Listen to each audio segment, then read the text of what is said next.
This is Ag Matters PM from the Iowa Agribusiness Radio Network, brought to you by the Iowa Soybean Association. Your daily recap of the information that affects Iowa's farmers, producers, and consumers, right here in the heart of the heartland. With reports from our award-winning broadcast team of Dustin Hoffman, Riley Smith, and Mark Magnuson. Now, from the IARN studios in Des Moines, here's Mark Magnuson. Hello and welcome into Ag Matters PM on the Iowa Agribusiness Radio Network. I'm Mark Magnuson. Today is Monday, March 6th, 2023, and we're so glad you could join us for today's episode. And in today's show, I will speak with Iowa Secretary of Agriculture Mike Naig about a recent three-day design sprint in Clive. They worked on a new tool that will help farmers with nitrogen fertilizer rate decisions. We will also have a check of the ag weather outlook, but first, let's run down the markets. It's time now for the Ag Matters PM Closing Market Summary, your source for market analysis and settlement prices from the day's trade in Chicago, courtesy of the folks at agmarket.net. At the end of another trading day, we are joined now by Robin Schmahl of agmarket.net for our market analysis. Robin, what did we see in the grain markets today? Well, we saw kind of a divergence between corn and soybeans. Well, I should say corn, wheat, and then soybeans and soybean meal. But first of all, we had took a look at the export inspections today, and corn was good comparative to the previous week at 35.4 million bushels. That was up 9.9 million bushels from the previous week. Still continues to run behind what we should be looking at as far as USDA's projections, but it's always good to see something positive. Now, soybeans, 19.9 million bushels, down 8.2 million bushels from the week before. Didn't provide a lot of support from that standpoint. However, support came to soybeans from another aspect, which we'll get into. But wheat at 24 million bushels, down 14.2 million bushels. That was not very good.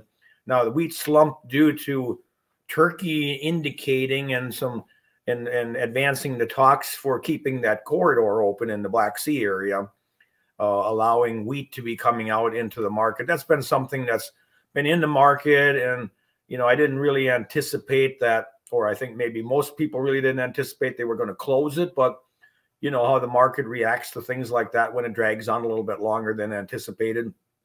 But they would keep that corridor open for another year. So that would allow that wheat to come out. Now, Ukraine's winter wheat right now is reported to be in pretty good condition. And on top of that, we've got Russian wheat that's more available to the market now, and that's running at a cheaper price than most other areas. So that put pressure on the wheat, and technically the wheat market's in trouble. It moved below technical support today, and there's just not the interest from traders to buy in that right now. There's not support. There's not enough to trigger any kind of a short covering situation. Now, corn today just kind of hung out, closed a little bit lower. There were daily sales of 110,000 metric tons to Japan and 182,400 corn to unknown. So just a little bit of business there, but it just kind of hung out. It seemed like the traders were watching more what was happening in the bean market and the wheat market. Now, soybeans and soybean meal jumped on talk of Argentina crop could decline now below 30 million metric ton versus what USDA has at 41 million metric ton. Now, the WASDE report is coming out on Wednesday. That's probably going to see USDA trimming their expectations for what's coming out of Argentina, but I don't think they'll trim it down that far. USDA is a little bit hesitant on making large moves like that. They'll be a little more conservative, I think, but it should show a decrease in the Argentinian soybean production. And Brazil's corn harvest is about 43% complete right now. It's about 10% behind a year ago. Not a big deal. It is progressing along. Soybeans will be coming more available to the market as we progress here and sales go out, which probably will keep us into a more of a defensive mode as far as our export sales are concerned. Robin, on the other side of the ag marketplace, what happened in the livestock markets? Well, we saw some nice strength in cattle. We had the higher cash last week. In the South, we had $1 to $2 higher. In the Northern Dressed, we had $3 to $4 higher. And that was anticipated. We'd see some higher trade, but traders really didn't know exactly where that was going to be there. So they were a little bit conservative last week. We saw prices decrease, or futures decrease a little bit. But that was kind of corrected today.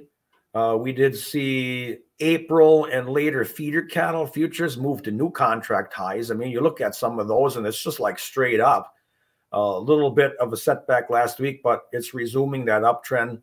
Lower corn provided some support to the feeder cattle market, but really the overall bullish fundamentals is what's driving the feeder cattle market, driving the live cattle market. April live cattle made a new contract high.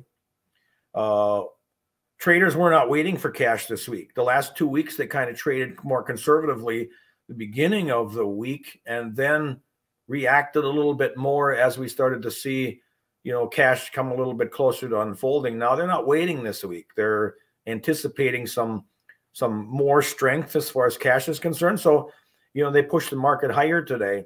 New show lists this week are mixed. Nothing really heavy in any specific place. Box beef at midday was higher. Choice up $1.21. Select up 89 cents. That'll change by the end of the day, but we've got some strong box beef prices. Packers need to get those cattle in order to meet that demand. Looked at the hog market. Hogs struggled early this morning, but fortunately we saw June and later contracts reject those lows and come back. Now, they did close a little bit lower, but it was good to see them rejecting those lows.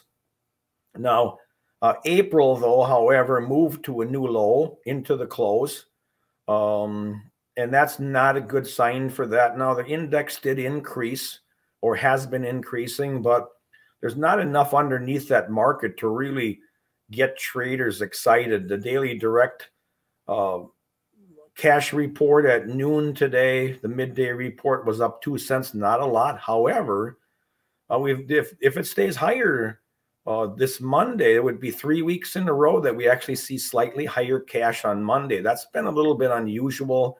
Maybe could indicate that we're seeing some fairly decent export sales.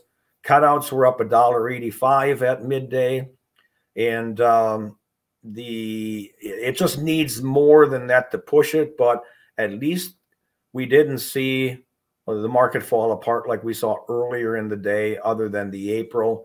So maybe there's a little bit more interest from traders. Maybe there's a little bit more support developing under that market for later contracts. Robin, thank you for the analysis as always. How can our viewers get in touch for more good information?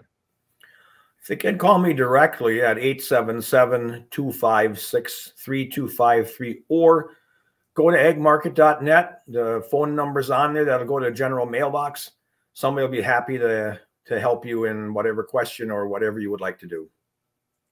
He is Robin Schmahl of agmarket.net with our market analysis here today. Robin, thank you for the time as always, and have a great rest of your week. All right, you too, and it's always a pleasure. That was Robin Schmahl with agmarket.net with our closing analysis. Let's turn our attention now to the closing numbers, and those courtesy of the folks at Bar Chart. May corn down 2 3/4 at 637 even. New crop December corn down 1 even at 570 even. May soybeans up 10 1/4 at 1529 even. New crop November soybeans up 6 1/4 at 1379 1/4. May soybean meal up $12.10 at 493.40. May soybean oil down 74 cents at 60.45. Chicago wheat down 13 1/2 at 695 1/4. Minneapolis wheat down 10 even at 862 3/4. Kansas hard red wheat down 18 1/2 at 797 3/4. May oats down 6 3/4 at 325 even. On the Merc, April live cattle up 67 cents at 166.10. April feeder cattle up $2.57 at 198.60. April lean hogs down $1.07 at 83.47. April pork cutout down 80 cents at 90.35. And March class 3 milk up 7 cents at 17.82. And that's been a check of the Ag Market Recap here on Ag Matters PM.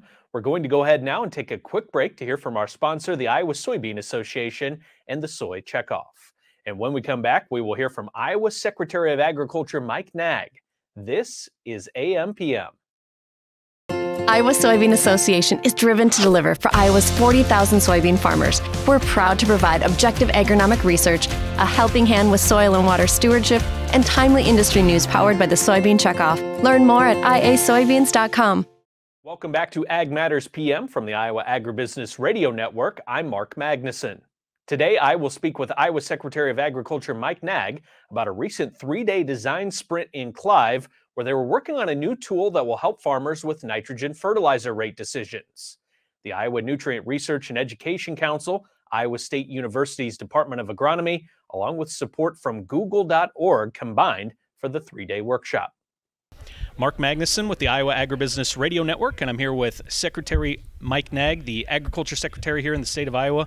And Mike, today we had an opportunity to stop by. We're at the pork producers headquarters and an event where it was a collaborative event. That was a great word to use because you had students from Iowa State working with Google employees, farmers, everyone coming together essentially to try and create an app that is going to help farmers to limit their nitrogen usage and nutrient reduction strategy, which we hear a lot about. Mike, this sounds like something that is just a win-win for everybody. It benefits everyone. Is that kind of how you see it? Well, it is. And, you know, I was excited when I first heard about this because I thought, wow, you're going to put Google in the room with farmers. You're going to have the Nutrient Research and Education Council, the agribusiness folks, and you're going to put farmers in the room, and you're going to build something in that in a couple days. And I tell you what, I was blown away. You know, one of the things that we're really focused on here is how do you bring innovation to this, to all of this?